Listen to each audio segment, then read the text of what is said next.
Welcome to The Car Flip Show. My name's Justin. I was a part-time flipper turned full-time used car dealer. This show is all about teaching you how to buy and sell cars for profit. Thanks so much for listening. Let's get into the episode.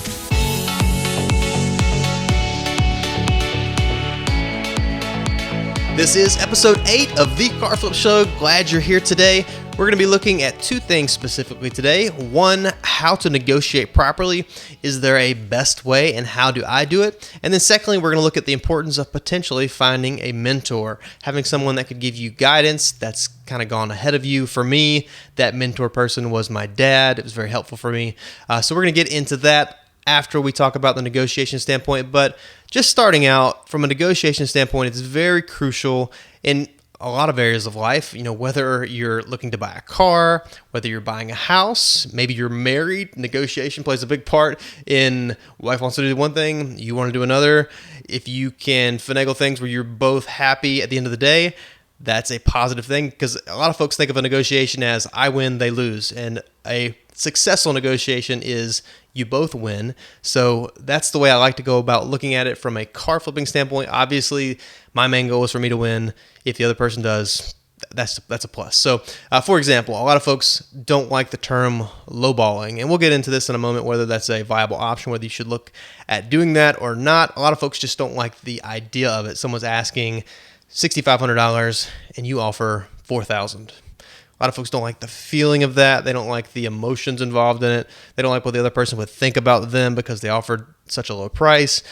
Is that a good thing? Is it not? We'll actually talk about that here in just a second. Actually, the way that I negotiate will be the last one we're going to look at. But there are a few options. So I actually wrote down 4 different options. There are probably more. There are definitely more. These are just 4 that'll cover some pretty broad areas. But the first negotiation strategy actually is pretty simple. We'll kind of use this as our baseline. The first negotiation strategy is not to negotiate at all. Now, you might be thinking, that sounds really dumb. And most of the time, it's not your best idea, because if you don't negotiate, you're leaving money on the table. But sometimes a vehicle will be priced at such a good price or such an attractive price that you don't have to negotiate, and actually negotiating would actually hurt the deal. For example, I've mentioned in some of the past content on YouTube, I believe, a 2002 Jeep Wrangler that I bought probably a year ago. It might have been a little more. A guy posted it on Craigslist. It was either Craigslist or Facebook Marketplace. It was one of the two, but he posted it for $4,000. It had good miles. I don't remember the mileage, but it was under 150,000 miles. It was yellow. It was in pretty decent shape. He put it up for $4,000. I saw it. I actually called, and you're going to hear my negotiation strategy generally does not include a phone call. But in this case, I called immediately because I wanted to be the first point of contact. This was such a good deal that I called and said, hey, I've got cash in hand. Can I meet you right now? And luckily he said yes. He lived not far from a Chick-fil-A. So he drove to the Chick-fil-A. I met him there. He had the title in hand. When I got there, I did try to negotiate just because I was there in person. I could see him physically. There was no one else there in line waiting to buy the car. So if I had tried to negotiate up front, if I'd said, hey, could you take $3,500? And even if he had said yes, if someone 2 minutes later called and said, hey, I've got $4,000, he's probably going to drop my offer and let them buy it ahead of me. So that's what I would call the no negotiation. You don't negotiate at all. You go with the seller expecting you to pay the full price. Now, when you get there, it's up to you whether you try to negotiate a little bit on the back end. It's very rare that I don't try to negotiate on the back end, but I'm going to be willing to pay their full asking price because it's priced so competitively up front. This is not necessarily the best strategy to use from an across-the-board standpoint. So if your entire negotiation strategy is to find good deals that you can buy without having to negotiate, they will come up. You will see them. They do happen, but they're not going to be enough of them that you're going to be able to really sustain a car flipping model or a car flipping venture with just finding amazingly priced cars. So although it's viable in some situations, it's necessary, it wouldn't be my go-to. The next is what I would call the old school negotiation. This is, you call somebody, hey, do you have the car? Great. Can I look at it tomorrow? Great. You get there, you look at the car, you kick the tires, and then you decide what you're going to do from there. So this model is the basic model that folks are going to use when they are looking at cars just in general. Maybe they're not looking to flip cars. There's a dealership up the road. Hey, do you still have the 2007 Hyundai Elantra? Yes, I do. Can I come look at it? They go look at it, and then they negotiate. Maybe they don't. Our goal is to get the person down on the price. For me, the reason I'm not a big fan of this is, first off, I'm not a big fan of making the phone call. When I make the phone call, it's time I'm having to invest in that deal. I'm having to make the emotional connection between myself and the other person. I am not as likely to make as competitive an offer as I would need to probably make over the phone. I just don't like that conflict over the phone. Even though it's a person I've never met, I just don't like offering $2,000 less than someone's asking for a car over the phone. So maybe you do, maybe you don't, and I don't like to do that in person either. So I'm not a very confrontational person. So I'm not going to go to someone's house. They're asking $6,500. I'm not going to in their face say, "Hey, could you take $4,000 cash right now?" Some people really like that. That's just not me, which is why I don't use this model very much, if at all. So that's what you call the old school negotiation model. The next, which is a little variation of that, is the call and haggle model. So this is actually what I saw my dad do as I was growing up. The reason he used this is because texting wasn't an option. And for me, we're going to talk about the double negotiation strategy next. That involves texting. It's heavily text-based. This didn't exist when my dad was doing this. His go-to was looking at the Carolina Bargain Trader. This is a paper that you would buy. It was like $1.25 or something like that. They sold it at gas stations in the eastern North Carolina area. He actually could go buy that a day ahead of its release at other gas stations, which is mostly the places that it was at, was gas stations. So there was one in Farmville, North Carolina he could go to. They got it the night before it released everywhere else. So he had a half a day's jump on everyone else for finding deals. So I remember every single Thursday night, he's sitting in his recliner and he's flipping through the Carolina Bargain Trader, and he'd take his phone, he'd be making calls. This is on the cordless house phone. I think there may have been a time where I remember him calling on a corded phone, which you just don't see much anymore. But so he's calling, he's asking someone, "Hey, how long have you had the car?" There was a certain set of questions he would go through. At some point, he always arrived at price. I see what you're asking for it. What's the best you can do on it? I think was his go-to. What's the best you can do on it? And he would just be quiet and let them talk and see where they came back at. If it was a price that he thought was reasonable, maybe he would say yes. Maybe he would go look at it. If it was a price that was above where he was at, he generally would say something to the effect of, let me see what I can do. When would you be free? And so his let me see what I can do was, I'm going to think about that, but I'm going to come look at it. So when he got there, then he would negotiate a second time in person. So time and time again, I went to ride with him because my mom a lot of times was the second driver. When we went to look at a car, we'd drive back with two. Sometimes it was a boring minivan, but other times it was a Corvette or something, something fun, and I'd get to ride back with him. It was a lot of fun as a kid. But I watched him do the call and haggle model. Now, for me, again, I'm not confrontational. I don't like to do that over the phone, which brings me to the next option, which for me, I call it the double negotiation model. Inside of the car flipping course that I actually is going to be launching here soon, but inside the car flipping course, this is a module that I go over and exactly how I do it. But every single car that I make an offer on, I'm going to text the offer. Not just because I don't like the confrontation over the phone, even though that definitely plays into it. The biggest reason is when you text someone an offer, it's almost like texting them or putting an ultimatum in front of them. So going back to the maybe you can win, maybe they can win from a negotiation standpoint, maybe both people can win. I've run into situations where someone has been asking, actually I'm going to use an example, a 2005 Jeep Wrangler that I bought not long ago. The guy was asking $6,500, which was a decent price up front. It needed a few things, and it's actually not completely ready here at my car lot yet, but he was asking $6,500. I offered $5,000, so I texted, and this is what I do on every single offer that I'm texting. Anyway, you can take, fill in the blank, cash for the fill in the blank car today, ? I'm going to hit send. When that text arrives on their phone, they pick it up, they see that they have an offer for $5,000. Now, that's something that they can either say yes, no, they can ignore, or maybe they can send a counteroffer. But it puts a number in front of them that's being offered, and it puts the thought in the back of their mind, if I really need to sell this, like if I really need this money right now, if I counter, I risk losing this deal. Or if I say no, man, I really need that cash. So it kind of puts that thought in their mind of, this is the number, I can say yes or I can say no. And a lot of times, I mean, my entire business is based on this. So a lot of times people say yes, or else I would be out of business because I wouldn't have any cars. But this guy said yes. He said yes at $5,000. So that's the first negotiation. That's over the phone. That's a text. There's minimal time involved. You can set up a short code for your iPhone, or if you have an Android, you can do the same thing. So for me, I type 2 buttons. That text pops up. I fill in the price. I fill in the vehicle. Boom, text is sent. I'm done. I'm doing other things. I'm not thinking about this car anymore. I'm not dwelling on it. Some people, every single car they find when they're first starting out, this is pretty common. Someone will find a vehicle. They'll think about it. They'll research it. They'll do all of these things before the person even agrees to a price. For me, I'm not emotionally attached, involved.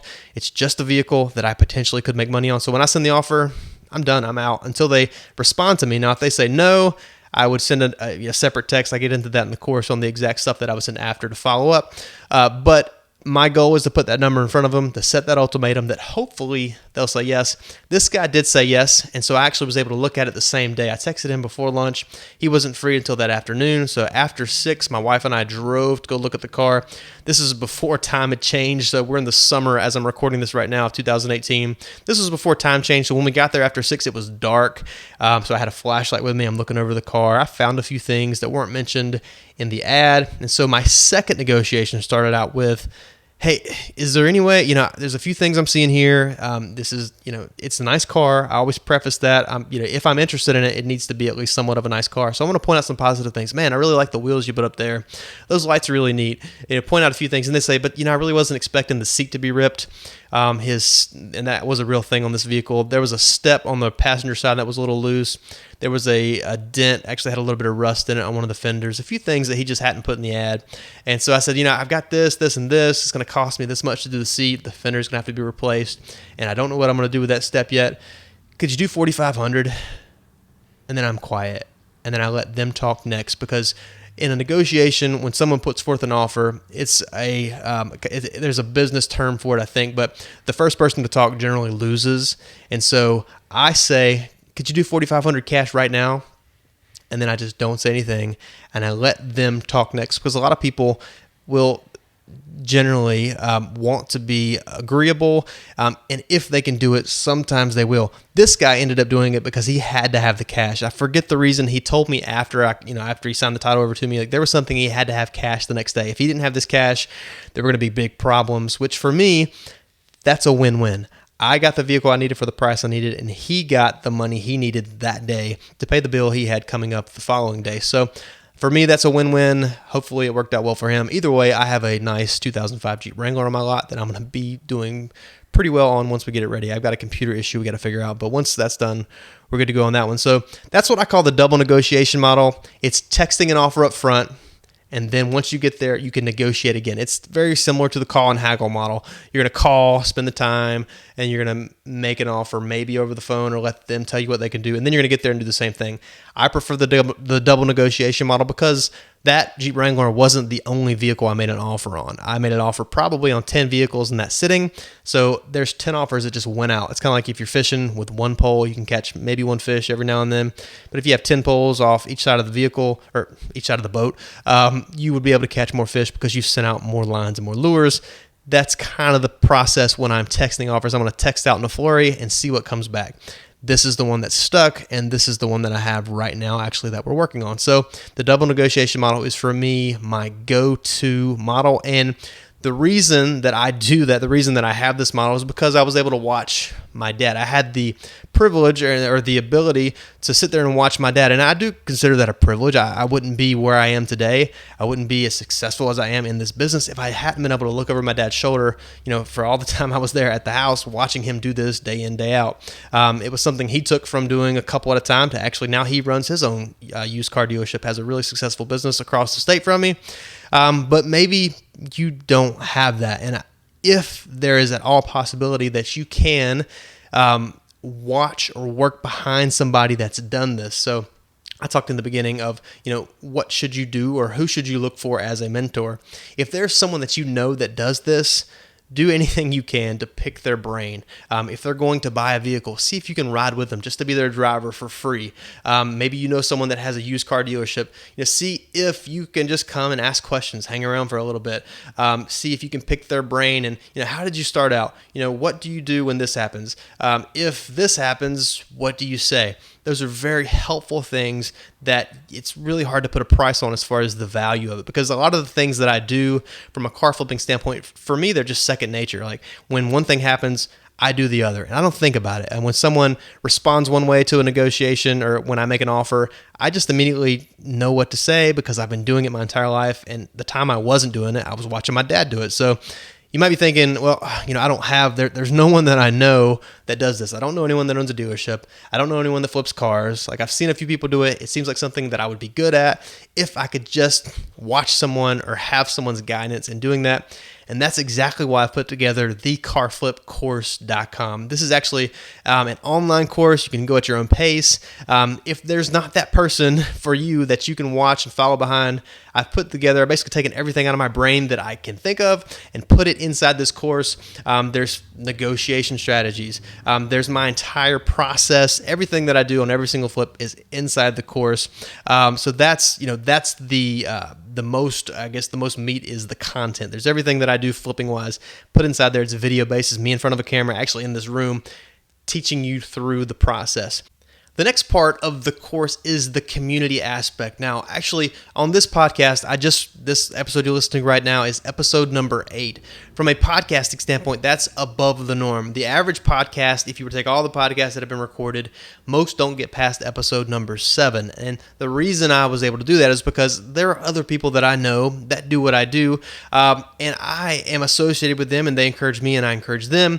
And so having that community is very important. That's exactly what this car flipping community is. It's for people that have only invested in the courses, for course members only. And it's an area that if you have a question, you can ask in that small community. I can come behind and answer, whether it's a video response or it's something that I'm able just to respond on the fly. If you have a question, I can help you there, as well as other people in that community. Not to mention just the encouragement aspect, just other people doing what you're doing, you can bounce questions off of. It's an area that I'm able to respond a lot better than I can in our gigantic 3,000 member Facebook group that maybe you're a member of. If someone asks a question there, it gets buried. I can't answer every single one of them just because there are so many people in there. In this community, every single question that's asked, I can answer individually. So that's a really big part of the course, as well as the live monthly call. So you might be thinking, okay, that's great, but what if I have a question that I need to flesh out? Like, what if there's just something I just need to talk through? That's where our live monthly calls come in. So every single month, there's a live call that we can get in face to face. I can see you, you can see me, you can see the other members of the course, and we can talk through issues. So maybe you're struggling, maybe it is negotiation, and we can talk through the different issues. But maybe, the difference between that and this show is you have a question. Like, I mentioned something and you have a question, and when you're listening to this podcast, like, that's it. There's nothing else that you can do other than maybe email me. Inside of a call, we can talk through that. We can actually go through scenarios. We can talk about the vehicle you have right now. We can talk about the vehicle that you're looking at to see if you're offering the right amount. So we can talk through those things in a live environment, as well as car flip templates. That's the fourth pillar of the course. Those are vehicles that I am flipping maybe right now, or I have ones that I've flipped recently, where you can use those to gauge and judge what maybe you should offer for other vehicles. So, for example, if a vehicle comes in here to my lot, I have already bought it, I have already paid for it, I have to invest, whatever parts, whatever labor, and then I put it out for sale. So a template would take you through that process. It would show you what I paid for it. It would show you what I paid for the wheel bearing, how much I paid for the tires on the back, what detailing had to, occur before it looked as good as it did now, how much did it cost to paint the hood. All of these things are listed, and I mentioned them in the video. So you can say in your mind, okay, I'm looking at the same vehicle in my area. If I can pay the same amount that he paid for his, I know what he sold his for, or I know that he projected that he was going to sell his for, so I can kind of use that to base my purchases off of those purchases. It kind of lets you look over my shoulder and see exactly what I'm doing with individual cars. So we're adding vehicles to that. Actually, as we speak, we have a few more of those to record here in the near future. So we're adding those in so you can just kind of get an idea and a feel for what vehicles or what it looks like to actually flip a vehicle, because that really is where where the rubber meets the road when it comes to car flipping. Once you actually buy a vehicle and flip it, that first vehicle, you're going to learn so much. But if you haven't started yet, it's nice to be able to see over someone's shoulder that's doing it. Okay, this is what he did in this situation. He did this, he painted that, but he didn't worry about the scratch in the back. Why didn't he worry about that? Those are things that are very helpful in the template, so we can walk you through and just show you exactly what I'm doing right now. So that's the course. If you're interested, thecarflipcourse.com is the web address. You can get there and check that out. If you're listening to this in real time, like if you're Friday, I believe it'd be May the 11th, Actually, there would have been an email that went out this morning, and there'll be another email that goes out this coming Monday about things involved in the course. So it's not going to launch officially here for about a week, but I just want to give you guys some information on it, just to let you know what's going on here at the Car Flip. Otherwise, that's all for today's episode. I will see you in episode number 9.